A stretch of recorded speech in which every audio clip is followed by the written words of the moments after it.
नमस्कार दोस्तों, स्वागत है आपका केटी वॉइस स्टोरीज चैनल में।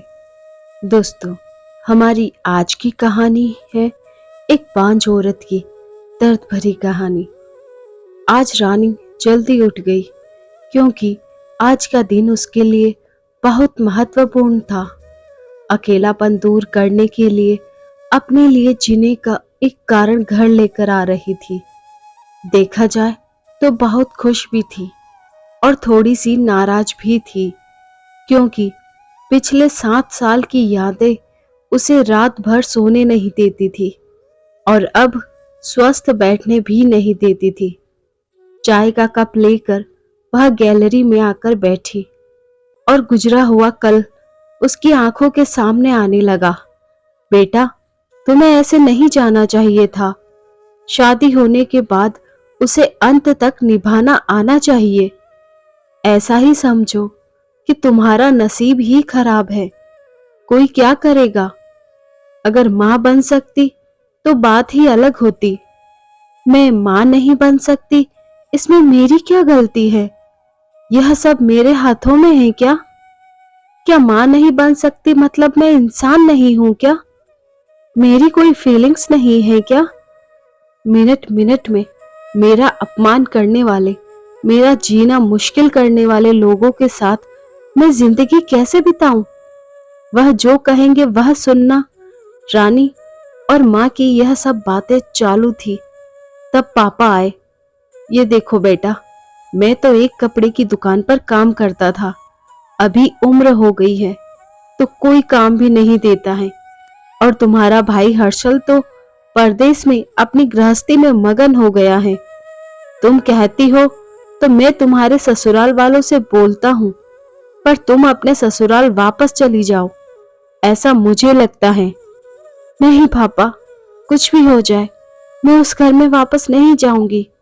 वहां पर मुझे घुटन सी होती है।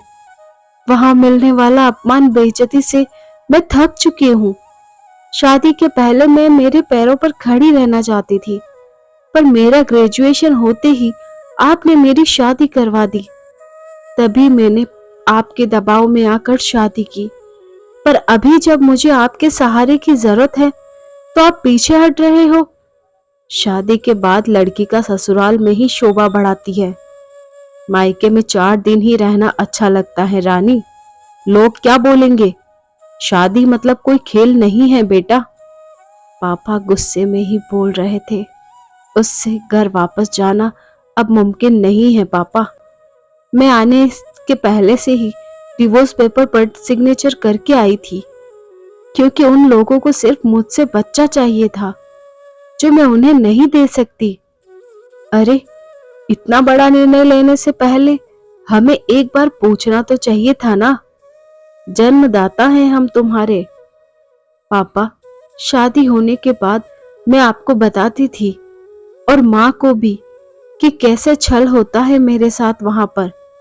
2 साल में कभी मुझे मेरे मन मुताबिक रहने नहीं दिया गया। जब मेरी रिपोर्ट आई और समझा कि मैं कभी मां नहीं बन सकती, तो वो वैसे ही इन लोगों ने मुझे अपने असली रंग दिखाने चालू कर दिए थे। कैसे रहूंगी मैं ऐसे वातावरण में? और इन सब से भागकर अपनी जिंदगी खत्म करने वालों में से मैं नहीं थी।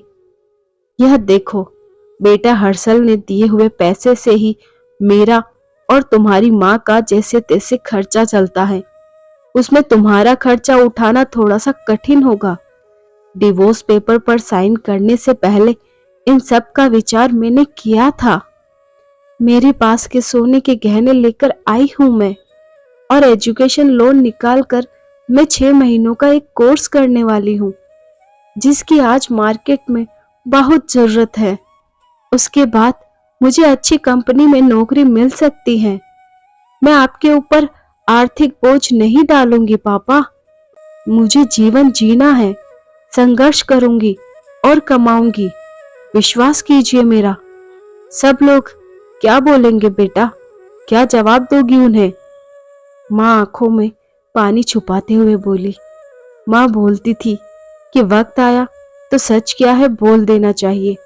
जब मुझे ससुराल में जानवरों के जैसा बर्ताव हो रहा था मेरे साथ, तब कहाँ गए थे ये लोग? समाज में बड़ा करो, शादी कर दो, बस इतनी ही जिम्मेदारी समझते हैं। बेटियों को बड़ा करके योग्य बनाना, पढ़ाई देकर खुद के पैरों पर खड़ा करना, यह माता पिता की ही जिम्मेदारी होती है, ताकि आगे जाकर कभी खराब हालात हो तो उसे इस्तेमाल कर सके। तय किए मुताबिक रानी ने 6 महीने का कोर्स किया और तुरंत उसे एक अच्छी कंपनी में काम भी मिल गया।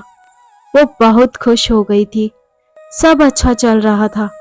बीच में छुट्टी लेकर माता पिता को नजदीक रहने वाले पर्यटन जगह पर घुमाने भी लेकर जाती थी। माता पिता बीच में ही दूसरी शादी की बात छेड़ देते थे। कई बार तो लड़कों को देखने के लिए भी बुलाया करते थे। एक लड़का तो डिवोर्स हुआ था, तभी उसे स्वीकारने के लिए तैयार था, पर पहली शादी ने ही इतने दुख दिए थे कि दूसरी शादी के लिए उसका मन तैयार नहीं था। ऐसा कितने दिनों तक अकेली रहोगी? जब तक हम दोनों हैं तब तक तो ठीक है, पर हमारे जाने के बाद तुम्हारा क्या होगा? सोचा है क्या कभी? उम्र भी कितनी छोटी है तुम्हारी अभी। ऐसा उसके पापा उसे समझा रहे थे। माँ पापा, आप दोनों मेरी शादी का विचार करना बंद कर दीजिए। आप दोनों को खुश देखकर मैं खुश होती हूँ। मेरी दोस्त सहेलियां हैं ना मेरे साथ, क्यों करनी है दूसरी शादी भला? इतना आसान नहीं है बेटा। एक उम्र के बाद अकेलापन खाने के लिए दौड़ता है। माँ बोली। सच हुआ उनका ऐसा बोलना भी। आगे 2 साल में पहले माँ और 6 महीने में ही पापा का निधन हो गया। रानी अब अकेली हो गई। हर्षल भाई और उसकी पत्नी आए और साथ में चलो बोलकर औपचारिकता की, पर मुझे उनके साथ जाकर वापस बोझ नहीं बनना था। मदद के वक्त मेरे साथ खड़े रहो, इतना बोलकर मैंने उनको जवाब दिया। ऑफिस का काम और बहुत सारे दोस्त, सभी लोगों की शादी हो गई थी और वह अपनी अपनी गृहस्थी में मगन हो गए थे। जीने के लिए कोई लक्ष्य मिल ही नहीं रहा था मुझे। छुट्टी के दिन ऐसे ही एक मैगजीन पढ़ते समय उसे सिंगल मोम पर एक बात पढ़ने के लिए मिली और उसे जीने का उद्देश्य मिला। उसने उसी दिन तय किया और एक 10 साल की लड़की को गोद लेने का प्रयास चालू किया। प्रक्रिया बहुत बड़ी थी, पर बोलते हैं ना, मन में इच्छा हो तो रास्ता मिल जाता है। वैसे वह प्रक्रिया पूरी हो गई और आज वह दिन था कि वह उस लड़की को लेने के लिए अनाथ आश्रम जाने वाली थी। उस लड़की को घर लाकर वह मां नहीं बन सकती, इस सोच पर और उस पर होने वाले सभी आरोपों को मिटा देना चाहती थी। तभी उसने निश्चय किया कि लड़की को बहुत पढ़ाऊंगी, खुद के पैरों पर खड़ा करूंगी और फिर शादी करवाऊंगी। धन्यवाद। तो दोस्तों, कैसी लगी आपको हमारी ये कहानी? आई होप पसंद आई होगी। ऐसी ही और कहानियां सुनने के लिए बने रहिए हमारे साथ और अपना प्यार और सपोर्ट दीजिए। चैनल पर नए हैं तो सब्सक्राइब कीजिए, साथ में बेल आइकन को प्रेस कीजिए ताकि न्यू स्टोरीज का नोटिफिकेशन सबसे पहले आपको मिल सके। Thanks for watching.